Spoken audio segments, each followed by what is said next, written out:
Give way, atras po, atras.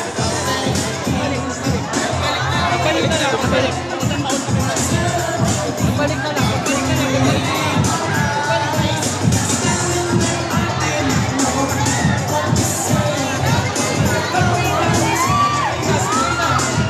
Maraming salamat po sa sumusunod. Please give way para po sa ating mahal na alkalde.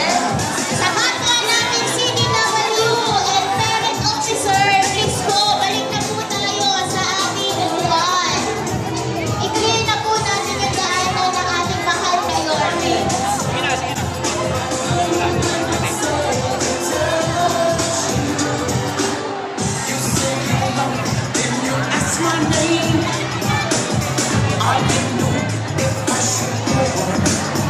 Muli po, ayan na. Narito na po ang ating minamahal na alkalde. Walang tulugan at napakagwapo. Tiran niyo po kami yan. Honorable Mayor Francisco Isko Moreno Dumagoso.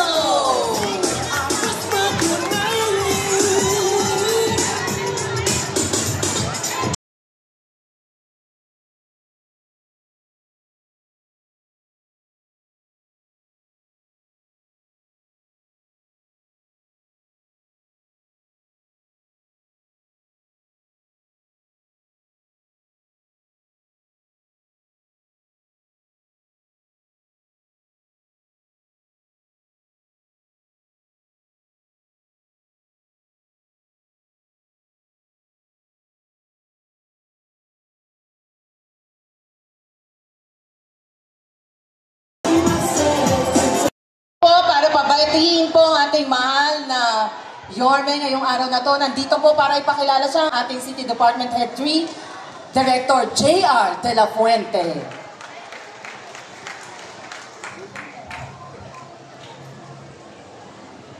Ayan, we're so excited. Alam ko po na hindi nyo mapigilan ang sarili nyo, pero maraming salamat po. Tiniran nyo kami ng konti rito sa stage. Ayan. Para na rin po sa pagsisimula ng ating programa ngayong araw na to. So, Precious, are you happy? Yes, ma'am, delicious. Correction. May boses mo, my dear. Yes. Ano, alata? Okay. Yan. So, lahat po kami excited. Yung iba po may request yun na upo na po kayo para po maka-gain kayo ng inyong composure. Yes. Ayan. Kalma lang daw po, kalma.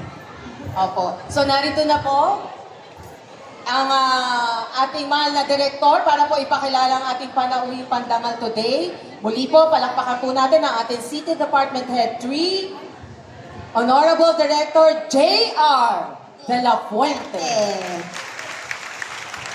Magandang umaga po sa inyong lahat. Muli po sa umagang ito, nagpapasalamat tayo. Awa ng Diyos, lahat po tayo nakarating dito. At sinamahan po tayo ngayon ng ating alkalde. Ibinibigay ko po sa inyo ang tao na talagang may malasakit at pagmamahal sa lungsod ng Maynila. Ang ama ng lungsod ng Maynila, Mayor Yorme Isko Moreno. Thank you, Director. Sa ating mga kasamahan sa MSW, sa mga magulang ng mga mag-aaral natin sa daycare at mga teacher natin. Good morning! Unang-una, siyempre natutuwa naman ako na si Director J ay talagang napakasipag at 10 na mga kasamahan natin sa social welfare. Tapos yung mga teacher natin sa daycare, napupuyat din kayo pag may aberya. Balita ko, tumutulong din kayo. Well, on behalf of the people of Manila, thank you very much sa serbisyo ninyo. I love you too.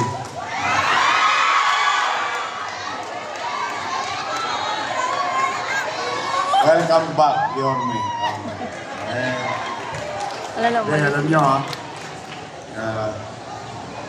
ang early education, lalo na yung mga bata, yan yung transformative portion ng isang tao. Andyan ang mahalagang pamumuhunan ng pamahalaan sa ating mga alagang bata o ginagabayang bata.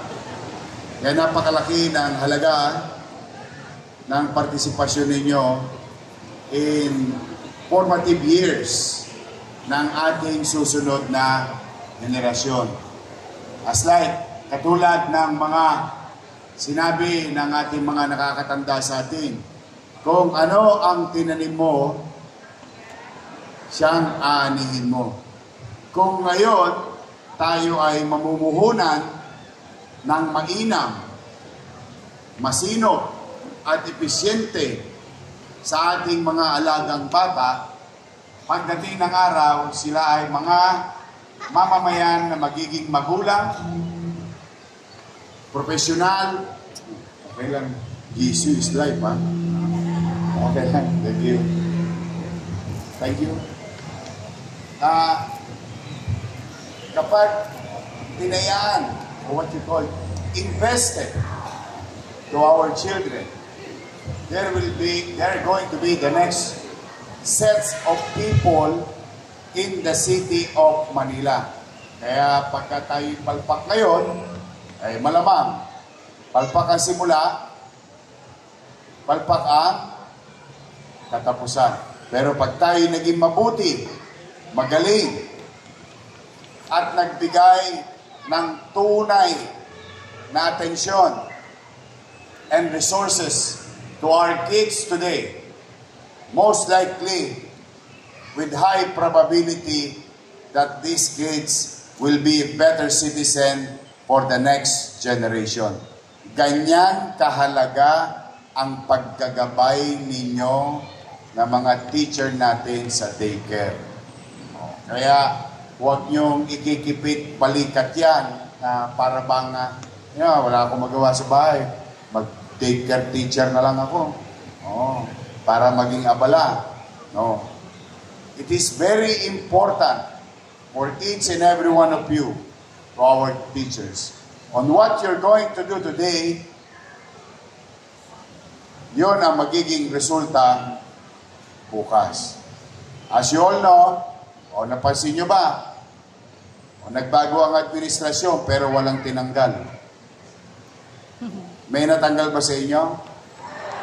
Exactly. There are two things that politicians should spare easily. Dapat. Healthcare and education. Dapat yan ang huwag papasukan ng politika. Now, we opted for you to stay because we believe in you. And I hope you will not fail the people of Manila.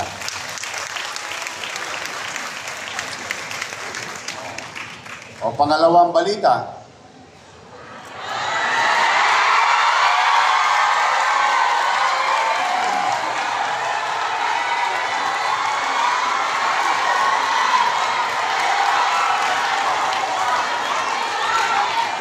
Ang pangalawang balita, may pasok bukas.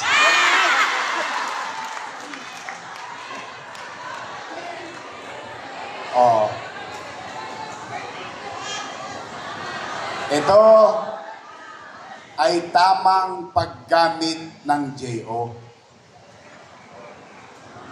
Kayo ang tamang gamit ng JO.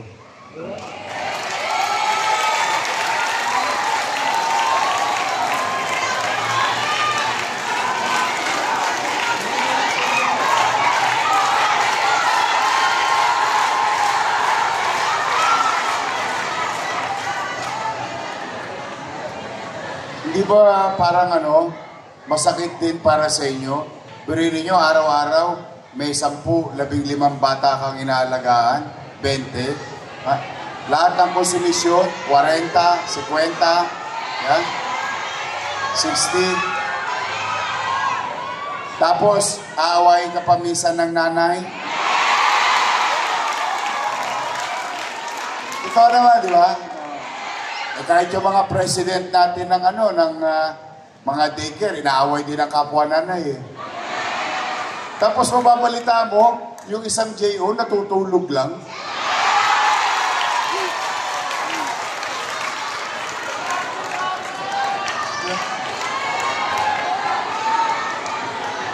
Tapos ang liit-liit na daycare mo, di ba? Lahat ng Natasha, Chinchansu, humuhula sa iyo pagkatagalan.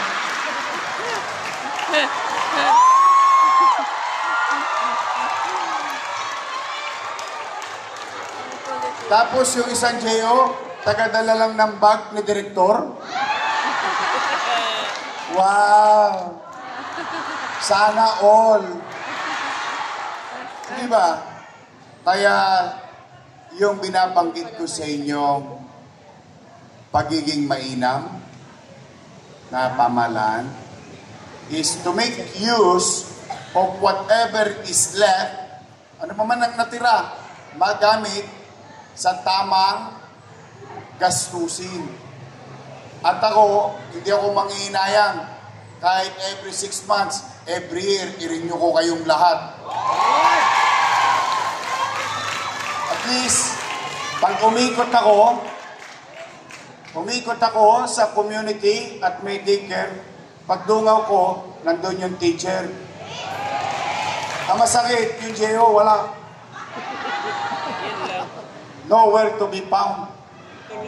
Kaya huwag kayong mag-alala. Kinatay ko na yung ganong sistema. Under my watch, every single cent, sisinupin ko. O, ngayon, pangatlong balita.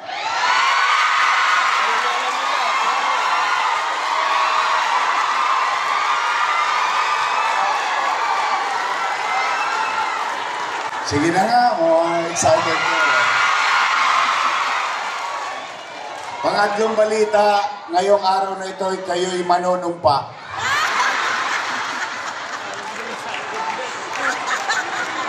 Ito na.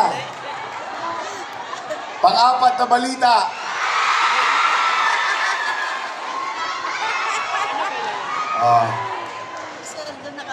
Lahat kayo napirmahan na. So, anong ibig sabihin? Anong epekto nun? Yorme, baka naman. 2 buwan na.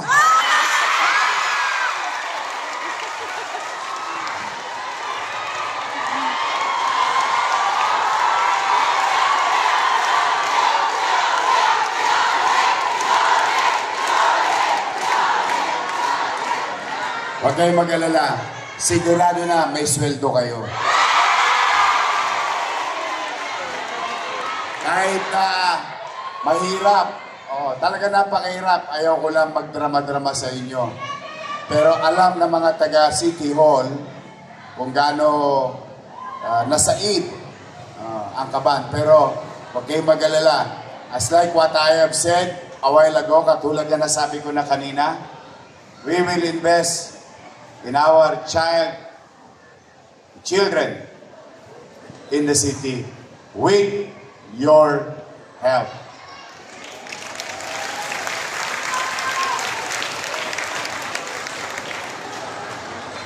Kahapon lamang, meron kami naisip na programa. Malay natin, di ba? Sa matanda, meron, sino yung mga senior dito? Taas ako. Ayan. Natanggap niyo na ba yung gatas nyo? Kahapon lamang, inumpisaan ko na yung birthday cake. Nabalik na. Ngayon, magsisimula yan yung panahon na naupo ako. So, July 1, may birthday, July 2, 3, 4, 5, 6, hanggang September, hanggang December 31 na. Next year, January 1, 2, 3, 4, 5, 6. So, lahat ng pinangako ko sa minamahal kong senior citizen, spoiled sa akin yan, mga lolo't lola ko, mga nanay tatay ko, lahat na nawala sa kanila, ibabalik natin. Unti-unti. Unti-unti. Ngayon, kayo naman, galingan ninyo, ha? Galingan nyo lang, yun lang ang iniingi ko sa inyo. Wala akong ibang iniingi. Ako naman, bilang sukli, pipilitin kong magbuti. sa gobyerno.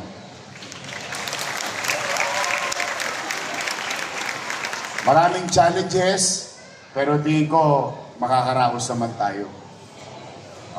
Tandaan ninyo, sanay ako ng wala, galing ako sa wala. Anything in front of me is already a blessing.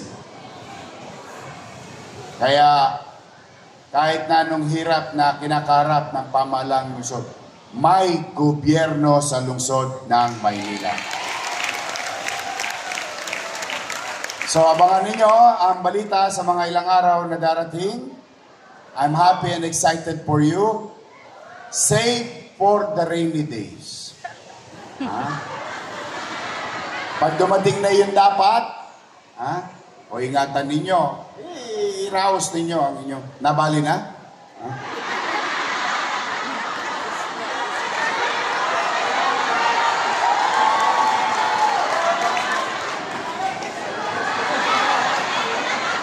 Ba't yung binalin? Sigurado ba kayo maririnyo?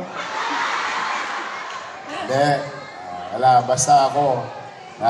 Andyan kayo, matagal na experience ninyo. I believe in you. You can utilize your experience para imolde ang ating mga batang Maynila. So muli, congratulations. And if I may put this to right perspective, welcome ulit sa gobyerno ng lungsod ng Maynila. You are part of the team. You are part of the government. You are part of delivering services to our people. You have my full trust and confidence sa bawat isa sa inyo. Mag-ingat kayo, pagpalain nawa kayo ng buong may kapal. Sabay-sabay, Manila! God first. Thank you.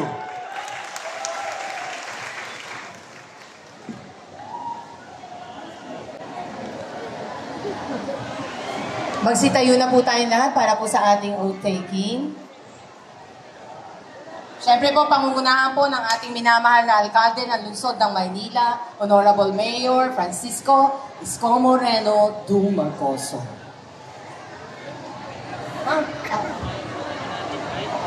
So, ina-acknowledge din po natin, nandito po sa ating tabi ang maganda at isa din pong masipag na anak ng ating mahal na mayor, si Ma'am Francine Dumagoso po. Palakpakan po natin. Baka mapagkamalan yung girlfriend ko eh. Ito yung daughter ko, nag-iisang daughter ko. She always wanted to see what's going on. I'm happy. She's of age now and she's interested going around and extending assistance. So, kaya si Frances. So, isa lang yan, ha? Okay, sabay-sabay tayo. Taas ang kanang kamay at sumunod sa akin. Ako si ng CDWA or Child Development Workers Association sa pamunuan ng Manila Department of Social Welfare. Ay taimtim na nanunumpa. Natutuparin ko ng buong usay. Sa abot ng aking makakaya.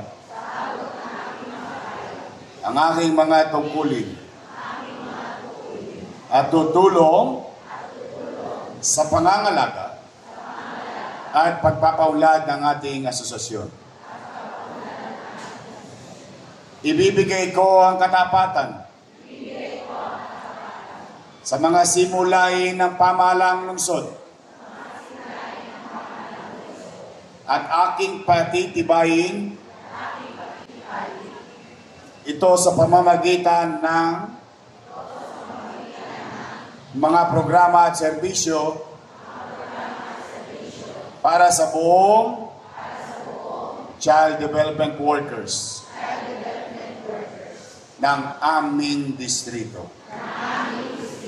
Ako'y nangangako na susunod sa pagpapatupad ng mga alituntunin ng asosiyasyong ito at maging katuwang ng Manila Department of Social Welfare sa pagbibigay ng kaalaman, oras, at gawain upang maisulong ang kapakanan at karapatan ng bawat isa. Kasi nawa ko ng Diyos. Congratulations.